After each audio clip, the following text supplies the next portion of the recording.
sempre me chamaram de a responsável. No início, eu até pensava que significava que confiavam em mim. Carregava essa alcunha como um distintivo de honra, pagava minhas contas em dia, me formei mais cedo na faculdade, guardava dinheiro para a entrada da minha casa enquanto minhas amigas faziam viagens para destinos paradisíacos. Era bom ter uma vida estável, segura. Meu nome é Duda. Tenho 26 anos e moro em Austin, Texas. No ano passado, comprei uma casa pequena, um chalé de um andar precisando de reforma, com uma varanda desgastada e uma magnólia que insiste em não florescer. Sou engenheira de software. Meu trabalho me rende bem. Gosto de números. Gosto de estrutura. Gosto de saber o que é meu. Minha infância não foi de grandes luxos. Meus pais, Ellen e Gustavo, sempre trabalharam muito. Ellen como secretária escolar e Gustavo fazendo a manutenção para a prefeitura. Eles acreditavam que a família vinha em primeiro lugar, mesmo que isso significasse que alguém precisasse ceder mais do que os outros. Esse alguém geralmente era eu. Camila, minha irmã mais nova, tem 23 anos. É linda, charmosa, mas um caos em pessoa. Ela nunca termina nada, faculdade, empregos, namoros, mas, para ser justa, nunca precisou. Nossos pais sempre deram um jeito. Quando Camila bateu o primeiro carro, Gustavo culpou os freios e eu coassinei o próximo empréstimo. Quando ela não pagou o aluguel na faculdade, Ellen chorou ao telefone e eu mandei o dinheiro. Só desta vez, ela dizia, mas nunca era só uma vez. Nunca. Eu me convencia de que estava ajudando. Afinal, é isso que irmãs mais velhas fazem, certo? E eu podia pagar, ou pelo menos era o que eu continuava a me convencer. Eu tinha um score de crédito excelente, 2 cartões que pagava integralmente todo mês e uma conta poupança rotulada como emergência que eu nunca tocava. Mesmo assim, algo em mim começava a se exaurir. Não fisicamente, nem mesmo financeiramente. Era um peso indefinível. Estava nas frases de Gustavo como a Duda vai saber o que fazer. Ou nas mensagens de Ellen que começavam com odeio pedir isso, mas... Ou nas selfies que Camila mandava de shows que eu nem sabia que ela podia pagar, com a legenda vivendo minha melhor vida. Eu nunca perguntava de onde vinha o dinheiro. Talvez eu não quisesse saber. Ou talvez eu soubesse e não quisesse admitir. Naquela manhã de terça-feira, acordei com o mesmo rangido do assoalho, a mesma caneca de café e o hábito de checar meu aplicativo do banco enquanto a torrada esfriava. Eu achava que sabia o que encontraria, mas não desta vez. O aplicativo demorou um segundo a mais para carregar. Talvez o sinal, talvez meus dedos tremendo sem que eu percebesse ainda. De início, parecia familiar. Uma cobrança de $49 do serviço de streaming que eu sempre esquecia de cancelar. Compras de supermercado do fim de semana, uma pequena doação para o fundo de aniversário de uma amiga. Tudo normal. Então, eu vi. Uma linha, depois outra, e mais outra. Voos, hotéis, boutiques das quais eu nunca tinha ouvido falar, restaurantes com nomes em francês e italiano. O total, $75.138,27. Larguei o café tão rápido que derramei um pouco no pulso. Não senti nada. Meus olhos não se desviavam da tela. Recarreguei o aplicativo, como se isso pudesse desfazer o que eu via. Não era uma única cobrança. Era um padrão. Um itinerário inteiro em forma de transações. Paris, Roma, Santorini. Voos de primeira classe, hotéis 5 estrelas, traslados de luxo, pacotes de spa. Sentei-me à mesa da cozinha e deixei o silêncio preencher o ar. Nunca havia gastado nada nem perto desse valor na minha vida. Aquele número era mais do que meu salário anual líquido, mais do que o custo do meu carro, mais do que tudo que eu havia conseguido economizar em anos de planejamento cuidadoso e silencioso. Tinha que ser um engano, um golpe, uma invasão. Procurei por sinais, nomes errados, moeda estrangeira, horários de compra incomuns. Mas estava tudo em meu nome, tudo no meu cartão, tudo muito recente. Abri os detalhes de uma cobrança, uma passagem aérea comprada por uma agência de viagens há 2 semanas. Outra, um hotel em Paris, cobrado 4 dias antes. Depois, um pacote de spa em Santorini. Foi então que a memória veio. Camila, debruçada sobre o balcão da minha cozinha na noite do mês passado, rindo enquanto rolava os reels do Instagram. Eu só queria fugir, ela disse. Tipo, comer gelato em Roma. Me sentir a Lizzie Maguire na Europa.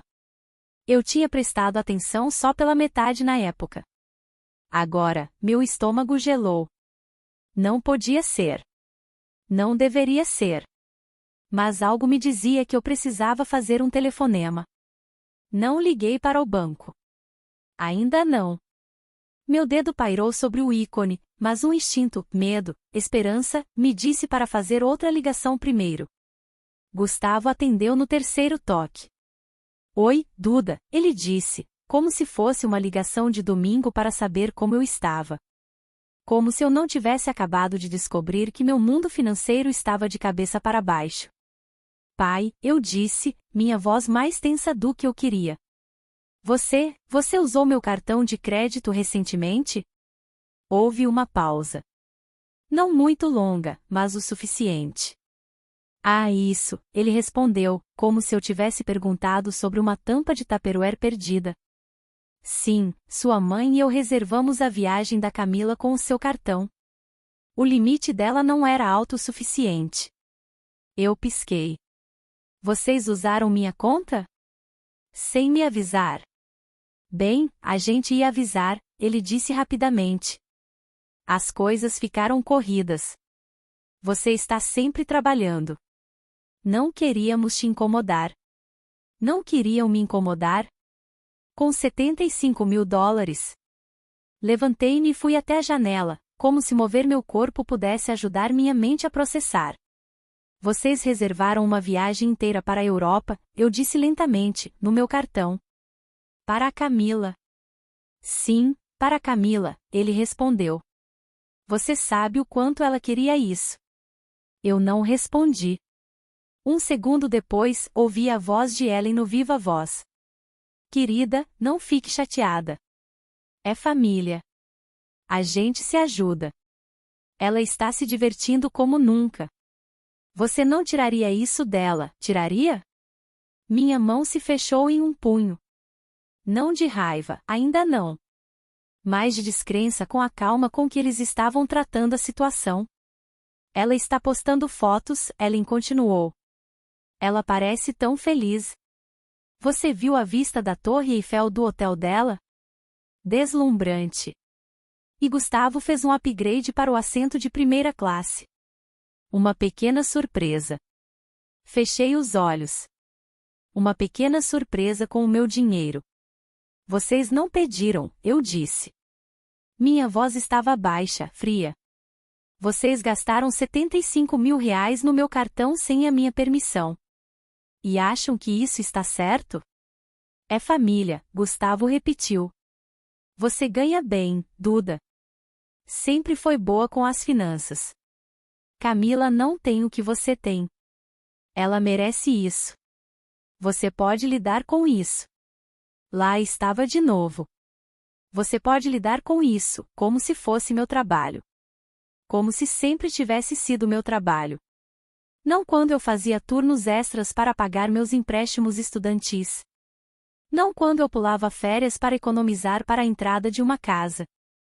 Não quando eu dizia não calmamente, educadamente, porque dizer sim significaria abrir mão de algo que eu precisava. E ainda assim, lá estavam eles, sorrindo através do telefone, fingindo que não haviam feito algo imperdoável. Eu não gritei. Não discuti. Apenas desliguei.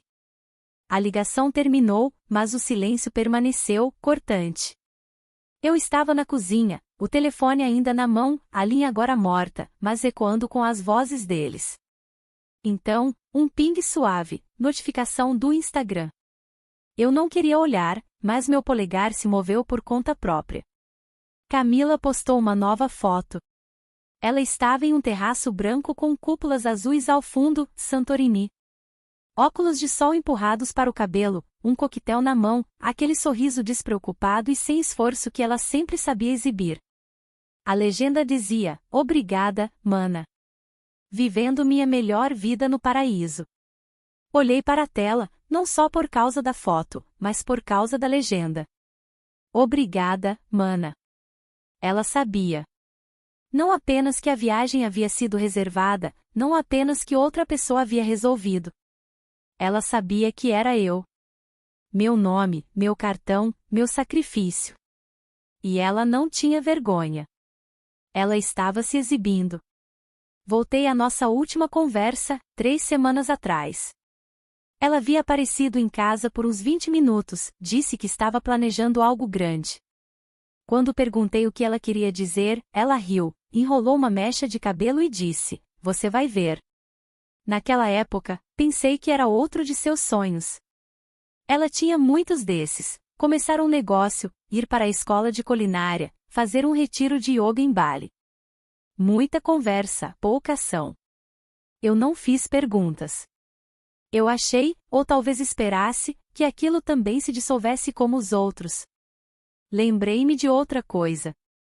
Um mês antes, ela havia perguntado se eu podia emprestar algum dinheiro. Só um pouco para começar a viagem, ela disse. As passagens estão uma loucura agora. Eu disse a ela gentilmente que não podia. Os impostos da propriedade estavam vencidos. O encanamento precisava de reparos. Ela deu de ombros. Sem problemas, disse. Eu me viro. Ela se virou. Com a ajuda de Ellen, de Gustavo e de mim, sem o meu consentimento. Senti algo se deslocar. O tipo de deslocamento que não se pode reverter. Não era tristeza, nem mesmo raiva. Foi o momento em que a ilusão se quebra, o momento em que você percebe que as pessoas mais próximas a você não apenas esperam que você carregue o peso, elas planejaram isso. Não confiava mais em meus próprios pensamentos. Eu andava pela casa, dei 2 voltas na mesma cozinha, abri a geladeira e a fechei sem pegar nada. Meu telefone ainda estava na mão quando finalmente disquei para Lucas. Ele atendeu no primeiro toque. Oi, ele disse. Voz calma, firme, sempre firme. Tudo bem? Não, respondi antes que pudesse pensar demais. Nem um pouco. Contei-lhe tudo. Cada transação, cada palavra de Ellen, de Gustavo, a postagem do Instagram, o assento de primeira classe, a vista da Torre Eiffel, o coquetel na mão da Camila como se não custasse nada, porque para ela, de fato não custou. Lucas não me interrompeu. Apenas ouviu, como sempre fazia. Quando terminei, esperei por simpatia, por choque, por aquele murmúrio suave de que situação difícil. Em vez disso, obtive a verdade. Duda, ele disse lentamente. Isso não é só errado.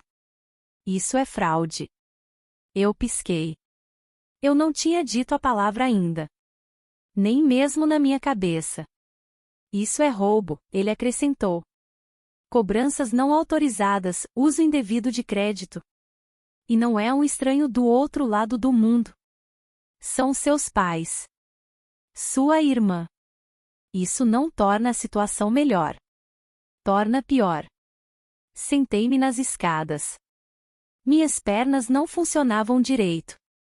Eles acham que eu vou cobrir, eu sussurrei. Você vai? Ele perguntou, sem acusar. Pensei no rosto de Camila na foto. Seu sorriso, seu conforto, sua suposição de que aquilo era dela para desfrutar. Não, eu disse. Desta vez, não. Lucas não disse bom. Não disse finalmente. Apenas fez a pergunta que importava. O que você quer fazer? Olhei pela janela. O sol da tarde havia mudado de posição. Minha casa estava silenciosa. E, pela primeira vez, eu deixei que ficasse assim. Eu quero que eles sintam, eu disse. Eu quero que eles enfrentem o que fizeram. Ele não hesitou. Então, congele a conta, ele disse. Denuncie as cobranças. Deixe o banco investigar. Assenti, mesmo que ele não pudesse me ver. No meio da viagem, perguntei. Especialmente no meio da viagem, ele respondeu. No meio da viagem. A frase ecoou em minha mente como um aviso e um desafio. Imaginei Camila em algum bar na cobertura em Santorini, descalça em pisos de azulejo, envolta em linho, tomando algo caro. Ela pegaria o cartão, sorriria para o garçom, esperaria o bip de aprovação. Ele não veria. E talvez, pela primeira vez, ela tivesse que se perguntar quem realmente estava pagando. Eu vou fazer isso, eu disse. Lucas não respondeu com aplausos ou encorajamento. Ele apenas abriu seu laptop. Vou te ajudar a passar por isso. Ligamos para o banco juntos. Minha voz estava calma, talvez até demais. Enquanto explicava a situação, usei palavras que nunca pensei que diria. Meus pais usaram meu cartão de crédito sem permissão para financiar uma viagem para minha irmã. Eu não autorizei as cobranças. Sim, gostaria de denunciar como fraude. A atendente do outro lado da linha não escondeu o choque. Ela fez perguntas, verificou minha identidade, tomou notas em tons precisos e concisos e, então, com um único comando, estava feito. A conta foi congelada. Sem mais cobranças, sem mais saques. Qualquer cartão vinculado àquela linha de crédito, inoperante. Agradeci à atendente e desliguei. Minha mão tremia ao pousar o telefone, não de medo, mas de algo mais difícil de nomear, alívio, luto, algo entre os dois. Lucas olhou para mim do outro lado da mesa. Você está bem? Eu assenti. É estranho. Dizer em voz alta tornava tudo real. Sempre foi real, ele disse gentilmente. Você só parou de arranjar desculpas para isso. A hora seguinte passou em quietude. O sol baixou no céu. Não me apressei em verificar o telefone. Não ensaiei as conversas que eu sabia que viriam. Pela primeira vez em muito tempo, permiti-me sentir o que eu vinha carregando. Todos aqueles anos de me esforçar, de ficar em silêncio, de tentar suavizar as coisas. Todas aquelas vezes em que eu disse a mim mesma, é mais fácil assim. Mas o fácil não era paz. E o silêncio não era amor. Aquele congelamento não era um castigo. Era uma permissão para parar de sangrar por pessoas que nunca notaram a ferida. A primeira ligação veio mais cedo do que eu esperava. Era uma videochamada. Camila. O cabelo dela estava preso em um coque, atrás dela, eu podia ver janelas altas e cortinas cor de creme balançando na brisa. O tipo de quarto de hotel que eu só tinha visto em revistas de viagem. Ela não parecia feliz. Duda, ela disse bruscamente. O que você fez? Não respondi imediatamente. Meu cartão não está funcionando, ela continuou. Mamãe e papai disseram que é o da viagem. Tentei pagar o almoço e foi recusado. O hotel está dizendo que preciso acertar a conta antes do check-out. Ela parecia mais irritada do que preocupada. Seu cartão? Perguntei. Ela fez uma pausa. Aquele que mamãe e papai me deram. Aquele para as passagens, as reservas. Assenti lentamente. Certo. Esse cartão. Duda, ela disse, apertando os olhos. Você fez alguma coisa? Mantive minha voz equilibrada. Por que eu faria? Porque a mamãe disse que você estava chateada com as cobranças. Chateada, eu ecoei. Camila, eles gastaram R$ 75 mil no meu cartão, na minha conta pessoal. Sem perguntar. Ela revirou os olhos. Ai, meu Deus, é só dinheiro. Você ganha bem. Não seja tão dramática. Quase ri, não de humor, mas de clareza. Não é só dinheiro, eu disse. É meu. Eu o ganhei. Eu o economizei. E vocês? Nenhum de vocês perguntou. Ela desviou o olhar por um segundo, como se estivesse tentando se recompor. Bem, o que eu deveria fazer? Estou na Grécia. Isso, eu disse, é para você, mamãe e papai resolverem. Encerrei a ligação. Minutos depois, meu telefone tocou novamente. Ellen desta vez. Duda, ela estalou. A doçura havia desaparecido. O que você fez? Camila está presa lá. Ela não consegue acessar nada. O hotel está exigindo pagamento. Eu congelei a conta, eu disse calmamente. Você o quê? A voz de Gustavo cortou, ele estava no viva voz. Como você pôde fazer isso? Ellen exigiu. Ela está em outro país com 75 mil reais do meu dinheiro, eu respondi. É família, ela chorou. Você não faz isso com a família. Deixei o silêncio durar um breve instante. Não, eu disse. Vocês também não roubam da família. A voz de Gustavo ficou mais afiada. Sua ingrata. Depois de tudo que fizemos por você, Ellen continuou. Vocês cometeram fraude, eu disse. O banco está investigando.